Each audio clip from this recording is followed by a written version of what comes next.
Hey there, if you're looking for a trip adventure for your families this summer or an itinerary idea, then I've got you covered. I've got a unique road trip in Manitoba that is filled with hidden gems and adventures that it makes it a perfect trip for families, travelers, and adventurers alike. So please stick to the end of the video because I have a little treat that I would like to share with you.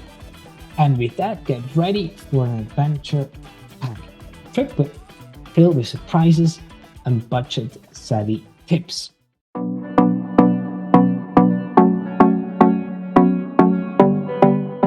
Hello and welcome back to my channel, Go Canada. My name is Diego, and if you would like to know more about me and the channel, what I offer and how I can help you, then I highly advise you to subscribe to the channel, hit the bell button below that you get notified when I upload a video about my channel next week. And with that, let's start with our trip. On our trip, we start in Winnipeg, and then we head over to Spruce Woods Provincial Park, from there to Souris, then to Clear Lake at the Riding Mountain National Park. We head over to Dauphin, from there to Steep Rock, then we go over to Hecla Island, and from there we head down to Gimli, and then for the second last day, I'll give you two options to go either to the Oack Hammock Marsh or the Lower Fort Garry National Historic Site, and from there we're heading back to Winnipeg. And with that, let's head into the details of our trip. As highlighted before, we start at the Spirit Sands in the Spruce Woods Provincial Park. This is the only desert in Manitoba. I didn't even know that Manitoba has one. And it's a perfect spot to explore the sand dunes with your kids or yourself, or there are plenty of options, hiking trails to go through the park. But if you're a bit more on the lazy side or want to take it a bit more relaxed, you can book a wagon ride through the provincial park. And after all that sandy fun, we head over to Souris, which is known for its longest swinging pedestrian bridge in Canada of more than 180 meters. And I'll tell you that this type of bridge is not for everyone. Due to the swinging, some of them maybe are a bit getting too excited. My wife wouldn't go on that bridge, believe me. We did it in Vancouver and she wasn't too happy with it. Let's leave it at that. But nonetheless, Souris has plenty of things to offer, There's the Victoria Park where you can enjoy your afternoon with some ice cream grabbing from the restaurants close by, and end the day in one of the restaurants. And then you end the day in one of the cozy cabins, Airbnbs, or VRBOs. And here I want to give you a little tip. I would prefer an Airbnb for my family or a VRBO. Those are apartments that you can rent, which have more space, especially if you're traveling as a family or if you're more than two people, which gives you more options and are a bit budget friendlier. And if you still want to book in one of the hotels in the area, I'll advise you to use the mobile version of booking.com, as the mobile version often offers additional discounts.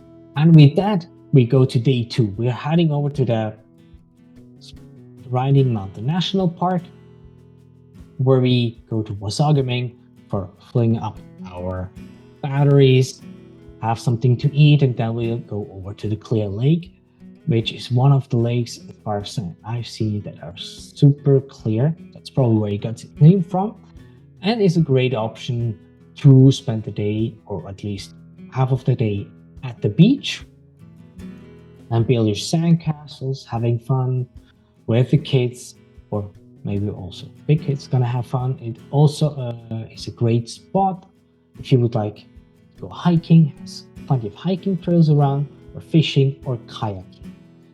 And then when you're done with all the fun, there's another option that you can do close by.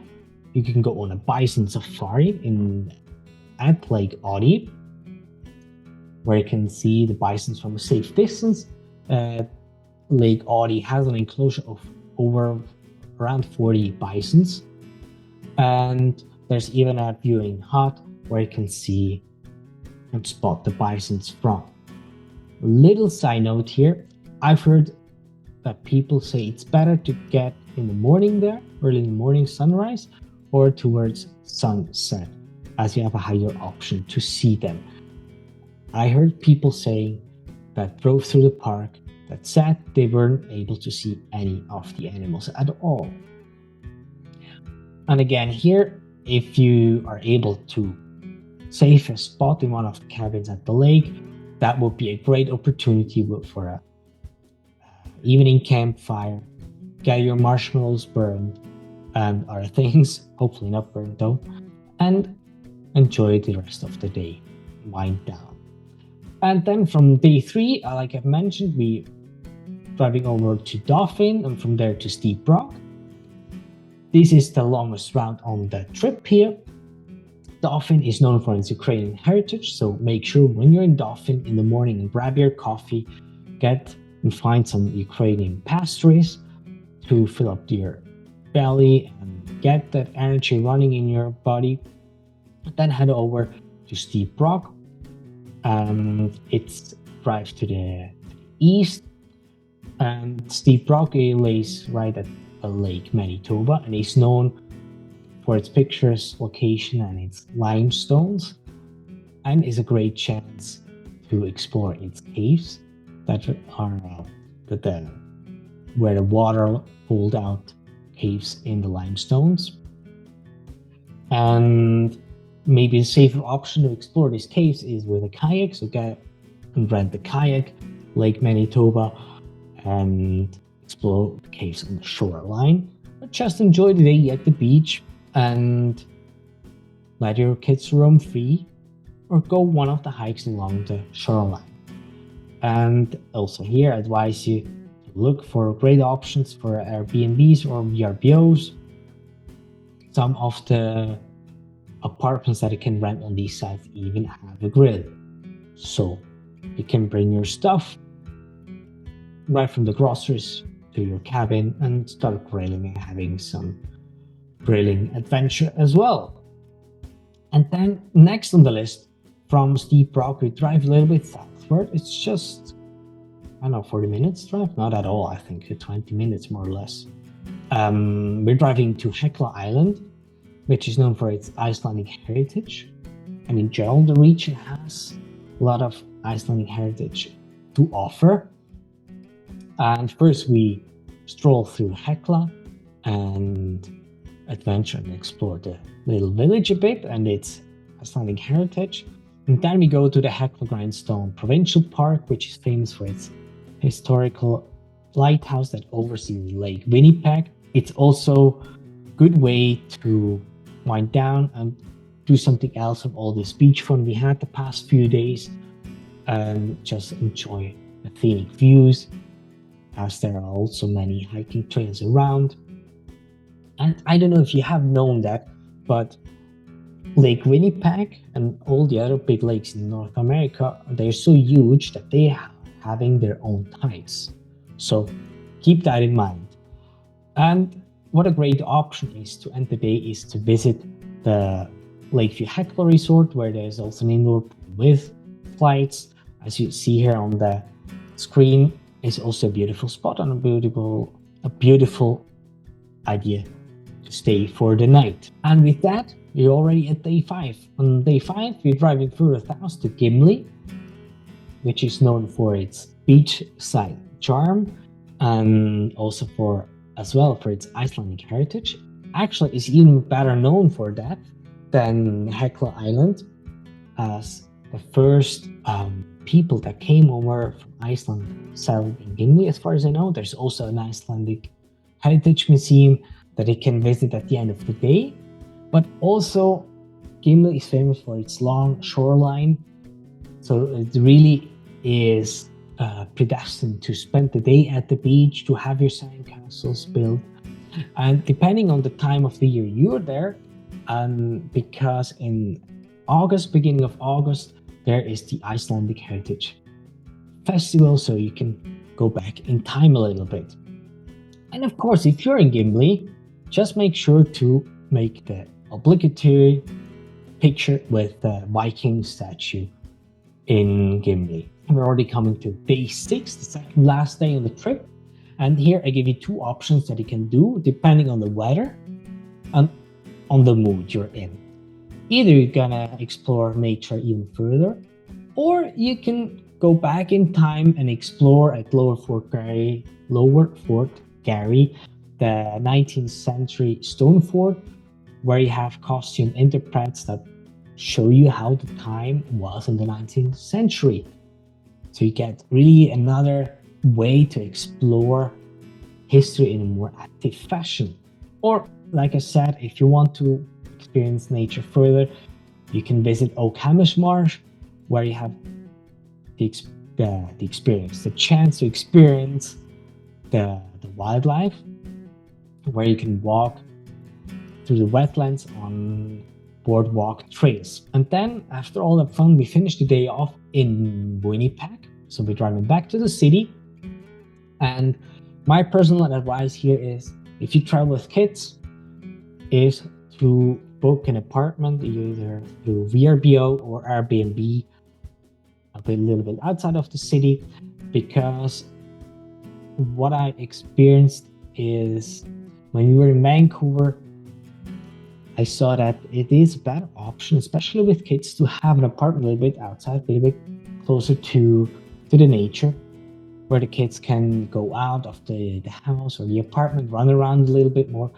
This wouldn't be possible within the city center. And most often, those type of accommodations are cheaper than a stay at the hotel. Having said that, we're coming to the end, day 7, which we spent in Winnipeg, and we start the day with a visit to the Forks, because we want to have some hearty breakfast and the coffee, of course. No better way to start the day with a coffee. Maybe I'm too much of a coffee addict. Anyway, it's a great spot for families because it offers a lot of activities, a lot of food options too, and stores to explore the area as well. And when you're starting from there, I either advise you, when the weather is nice, to start with the Assiniboine Zoo, where they have a Churchill exhibition where you're gonna see ice bears. So it's an awesome way. They have the option that you can walk through a tunnel, like in an aquarium, where you see the ice bears swimming above you. That must be a hell of an experience, I heard, and it's especially great with kids. And the rain-friendly solution or option would be to see the Manitoba Museum, where you have a replica of an old ship. What's it called? Such or something like that. So it's a replica of an old ship that they used many years ago, where they traded stuff when there still was the Hudson Bay Company active.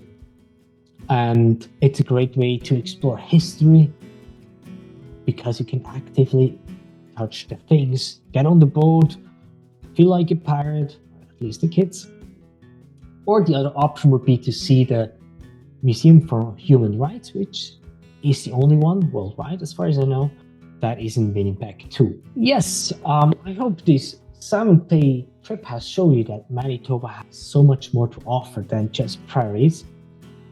That there are hidden gems like the sand dunes of Spirit Sands, or bison safaris, or just serene island getaways. And in my point of view, these spots stand out because they're not only family friendly, but also affordable and offer an authentic Canadian experience. And besides that, you can delve into breathtaking natural beauty and enrich history too. And whether it is an unexpected adventure at the Spirit Sands or the historic vibe in Gimli, every stop creates lasting memory for the whole family or the group you're traveling with. And as I promised, I'll release the treat for you. Well, it was there already. I'll share the link to the itinerary as shown on screen below. That's the one we're looking at. It's the one where the link is my trip, 7 days in Manitoba. And let me stop that here. I hope you found this itinerary helpful and the tips I gave you. And if yes, or even if no, it would be cool if you would like this video, subscribe to the channel, and don't forget to hit the bell button below because, like I mentioned, next week I'll share more about my channel, Go Canada, what I offer, and how I can help you. And in 2 weeks' time, I'll come up with another itinerary idea for Alberta. And apart from that, the real video in 3 weeks will be about some fun facts of Canada. So with that, if you have hit the bell button below, you will be certain you won't miss any video from myself in the future. And with that, thank you for watching, taking the time with me. I wish you a great day. Tschüss zusammen, arrivederci, and see you soon.